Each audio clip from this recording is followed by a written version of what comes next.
اپنی اسکرین پر کچھ ظلم و ستم کے آپ مناظر دیکھ رہے ہوں گے کہ کس طریقے سے پولیس اہلکار، پنجاب پولیس کا اہلکار کس طریقے سے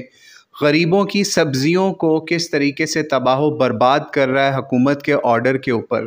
دراصل ایک آرڈر پنجاب گورنمنٹ کی طرف سے نکالا گیا جس کے اندر مختلف جگہوں پہ جو لوگوں نے اپنے بازار یا پھر ریڑیاں یا ایسی جگہیں جہاں پہ حکومت اس وقت الاؤ نہیں کرتی کہ وہاں پہ آپ اپنی کوئی ریڑی یا بازار لگائیں، تو انہوں نے ان کے خلاف آپریشن شروع کر دیا، اور اس آپریشن کے دوران بہت سے لوگوں کے اوپر ظلم و ستم کے پہاڑ توڑے گئے۔ بہت سے لوگ جو ہیں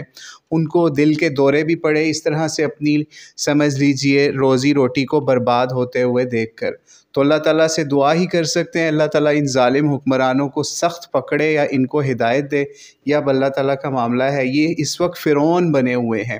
کہ وہ جگہیں جو یہ خود کتنے سالوں سے لوگوں کا وہاں پہ سمجھ لیجیے روزگار تھا، وہاں پہ کسی کو کوئی ایسی تکلیف نہیں تھی کہ روڈز بند ہو جائیں، بلاک ہو جائیں، کوئی ایسا مسئلہ نہیں تھا۔ جیسے ایک تصویر ویڈیو آپ اپنی ابھی بھی دیکھ رہے ہوں گے کہ اوپن روڈ ہے اور وہاں پہ ایک بزرگ کی ریڑھی کو کس طرح تباہ و برباد کیا جا رہا ہے، اور وہ بیچارہ کس طریقے سے مظلوم اور لاچار بنا ہوا ہے، اور حکومت کی گاڑی کا نمبر بھی آپ دیکھ سکتے ہیں جنہوں نے اس کی ریڑھی کو تباہ کیا۔ یہی معاملہ ختم نہیں ہوا، ایک اور ویڈیو آپ دیکھ رہے ہوں گے کہ کس طریقے سے ایک اسسٹنٹ کمشنر جو کہ اسسٹنٹ آف فرعون لگ رہی ہے، بلکہ فرعونیت کا ہی مظہر ہے اس وقت، کہ وہ کس طریقے سے غریب ریڑھی والے کو یہ نہیں کہہ رہی کہ آپ یہ ریڑھی یہاں سے دوسری جگہ پہ لے جائیں، بلکہ اس کا سامان اس کے منہ کے اوپر مارتے ہوئی نظر آ رہی ہے۔ اس طرح کی عورتوں کو کس جاہل نے ڈگری دی، کس جاہل نے ان کا انٹرویو کر کے ان کو اس طرح کی پوسٹوں پہ لگایا، کہ ان لوگوں کو کس قانون نے یہ اختیار دیا کہ یہ جا کے اس طرح سے غریبوں کی تذلیل کریں اور ان کے اوپر اس طرح سے انفورس کریں۔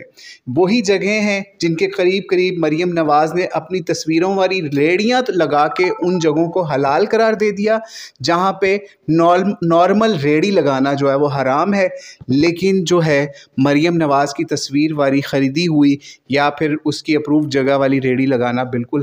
حلال اور جائز ہو گیا ہے۔ تو اللہ تعالیٰ ان ظالم حکمرانوں کو سخت پکڑے یا ان کو ہدایت دے۔ ہم تو ان کے اوپر سمجھ لیجئے اللہ کی طرف سے عذاب کی ہی دعا کرتے ہیں، لیکن ایک چیز سمجھ لیجئے، یہ جو اس وقت حکومت کر رہی ہے، قریب ہے، لگتا ایسا ہی ہے کہ اس ظلم کا نتیجہ حکومت کو بھی بھگتنا پڑے گا،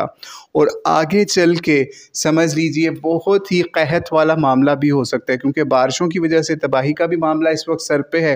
اور یہ معاملہ پھر ادھر تک نہیں رکے گا، بلکہ ان کی حکومت کے اوپر ہی انگلیاں اٹھیں گی۔ اور ان جاہل لوگوں کو بھی ہم کہنا چاہیں گے، یہی جو ریڑی بان ہے یا پھر اور بھی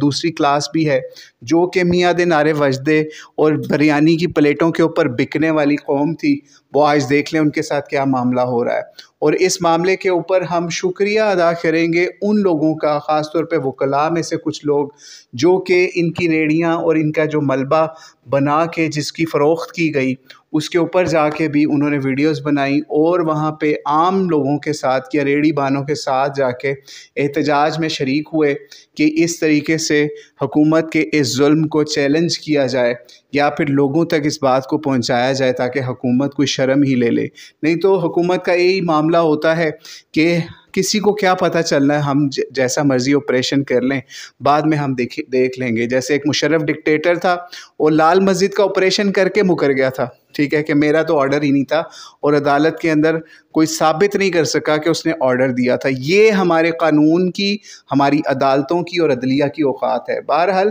یہ وکلاء اپنا کردار ادا کریں، ان کو بھی چاہیے اس پروٹیسٹ میں ان کے کوشش کریں۔ یہ ایک اور ریڑھی آپ دیکھ رہے ہوں گے کس طریقے سے ایک ریڑھی کو جو کہ گنے کا رس بیچتی ہے اس کو بھی کس طریقے سے ایک مشین سے یا پھر ایک کرین سے تباہ کیا جا رہا ہے، جیسے یہ ان کی ترقی کے اندر، ان کے شاہ خرچیوں کے اندر، ان کی لینڈ کروزروں کے پٹرول بھرنے کے خرچے کے اوپر یا ان کے ٹیکس کلیکشن کے اندر ایک بہت بڑی رکاوٹ تھے یہ لوگ بیچارے غریب۔ تو اللہ تعالیٰ ان ظالم حکمرانوں کو سخت پکڑے اور آخر میں ہم نبی علیہ الصلوۃ والسلام کا ایک فرمان آپ کو سنا کے بات کو ختم کرتے ہیں کہ صحیح مسلم میں 1855 روایت آپ اگر پڑھیں تو اس کے اندر یہ بات ہمیں ملتی ہے کہ آپ کے جو بہترین حکمران ہیں یا ائمہ ہیں یا امام ہیں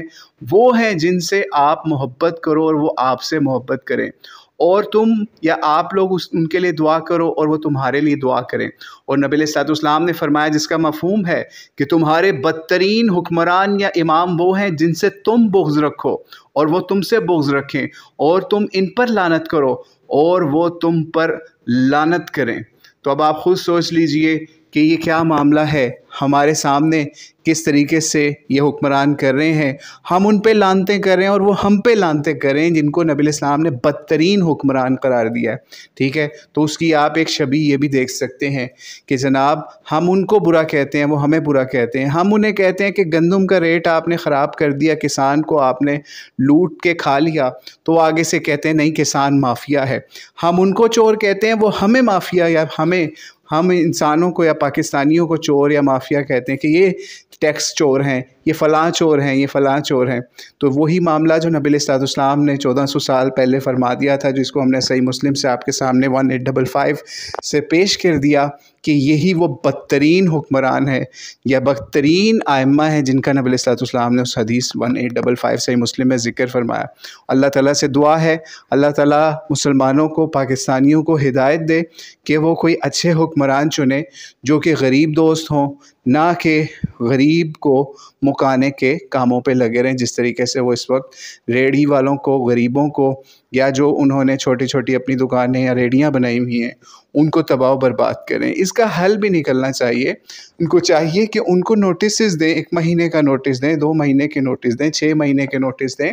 کہ آپ یہاں سے نکل جاؤ، اتنا آپ کو ٹائم دے رہے ہیں۔ آپ اس کے بعد جو ہے اگر کوئی ایسا کوئی کام کرے تو ان کی ریڑھی یا ان چیزوں کو بڑے طریقے سے اٹھائیں، بلکہ ان کو وہیں کھڑے ہو کے وارننگ دیں کہ اپنا سامان، یہ چیزیں ابھی یہاں سے اٹھا لو، آپ کے پاس 5 منٹ ہیں، 10 منٹ ہیں، پھر اس کے بعد اس کارروائی کے اوپر جائیں۔ لیکن ہم نے یہ دیکھا کہ بغیر ان کو سمجھ لیجئے آن سپاٹ وارننگ کے، ایون کچھ لوگوں کی دکانیں بھی کھلی نہیں ہوتی۔ ہم نے ایک واقعہ ایسا بھی دیکھا کہ ایک بندے کا کوئی باپ یا کوئی اس طرح مر گیا، اس نے ابھی اپنی ریڑھی والا یہ ایریا کھولا بھی نہیں تھا،